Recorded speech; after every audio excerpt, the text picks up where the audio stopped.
အားလုံးပဲမင်္ဂလာပါနော် ICA Computer Landing Page မှာပြန်လည်ကြိုဆိုပါရစေအခုလေ့လာရမယ့်ဒီခန်းစာကတော့ Test Manager အကြောင်းပဲဖြစ်ပါတယ်အခုဒီ Test Manager မှာပေါ့နော်ကျမတို့က Test Manager ကိုဖွင့်ဖို့ရန်အတွက်ဆိုလို့ရှိရင်ဒီ Test Bar မှာပေါ့နော် Test Right click နှိပ်လိုက်ပါပြီးတော့ Test Manager ကိုရွေးပေးရမှာပဲဖြစ်ပါတယ်ကျမတို့ပေါ့နော်ဒီမှာ Right click နှိပ်ပြီး Test Manager ကိုဖွင့်လိုက်တယ်ဆိုလို့ရှိရင်ပေါ့နော်အခုဒီ process ကိုနှိပ်လိုက်ရမယ်ပေါ့နော် process ကိုနှိပ်တဲ့အချိန်မှာဆိုလို့ရှိရင်ကျမတို့လက်ရှိမှာပေါ့နော် application ဘယ်လောက်ဖွင့်ထားသလဲဆိုတော့ဒီမှာစစ်ဆေးလို့ရပါတယ်ဒါကတော့ background မှာပေါ့နော် run နေတယ်ပေါ့နော် application တွေပဲဖြစ်ပါတယ်ဒါဆိုရှင်ပေါ့နော်အခုဒီမှာကျမကပေါ့နော်ဒီတချို့ application ဆိုတခါကြိုင်ပေးရခဲ့တာမျိုးရှိပေါ့နော်ဒါမျိုးဆိုလို့ရှိရင်ကျမတို့က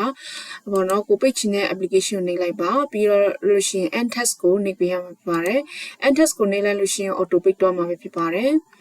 အခု performance ကကြတော့ဗာလဲဆိုရင်ပေါ့နော်ဒီ performance ကကျွန်မတုံးနေတဲ့ဒီဆက်ကပေါ့နော်ဗာမျိုးစားဖြစ်တယ်ပေါ့နော်ပြီးတော့ပေါ့နော် CPU ကဘယ်လောက်အထိပေါ့နော်တုံးနေတယ် memory ကပေါ့နော် RAM memory ကဘယ်လောက်ထိတုံးနေပါတယ် disk ကဘယ်လောက်ထိတုံးနေတယ် GPU ကဘာကိုတုံးထားပါတယ်ဆိုတာကိုသူက RAM ပြနေချင်းပဲဖြစ်ပါတယ်အခုဒီမှာ select ရဲ့အသေးစိတ်အချက်လက်အသေးစိတ်ကိုလည်းဒီမှာကြည့်လို့ရမှာပဲဖြစ်ပါတယ်app history ကဘာလဲဆိုရင်ကျမတို့ပေါ့နော် history ဆိုတဲ့အတိုင်းပဲပေါ့နော်ကျမတို့ကဘယ် application တွေကိုကျမတို့ကဖွင့်တုံးခဲ့တယ်ဆိုတဲ့ဟာကိုပေါ့နော်ဖွင့်တုံးခဲ့ရဆိုတဲ့ဟာကိုပေါ့နော် history ပြနေခြင်းပဲဖြစ်ပါတယ်ဒါ start up app ဆိုတာကြတော့ပေါ့နော်ကျမတို့ computer ဖွင့်တာနဲ့ပေါ့နော်ပေါ့နော်ဖွင့်တာနဲ့ run ချင်တဲ့ပေါ့နော် application တွေကိုပေါ့နော်ကျမတို့ဒီမှာထည့်လို့ရပါတယ်တကယ်တော့ပေါ့နော်ကိုက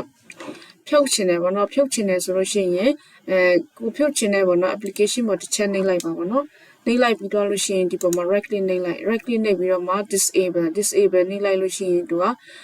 ပေါ့နော်ရပ်တန့်သွားမှာပဲဖြစ်ပါတယ်ဒါမှမဟုတ်လည်းကိုက enable ကိုနှိပ်လို့လည်းရပါတယ် enable နှိပ်လည်းရ enable disable ကိုဒီမှာရွေးမှနှိပ်လို့ရပါတယ်အခုတော့ user ကတော့ဒီပေါ့နော်ဒီ set ကိုတုံးပြနေတဲ့ user ပဲဖြစ်ပါတယ်detail ကျတော့ဒီ detail အပိုင်းနေပေါ့နော် application run တဲ့ detail အပိုင်းနေ service အပိုင်းတွေကိုလည်းဒီမှာ check လို့ရပါတယ်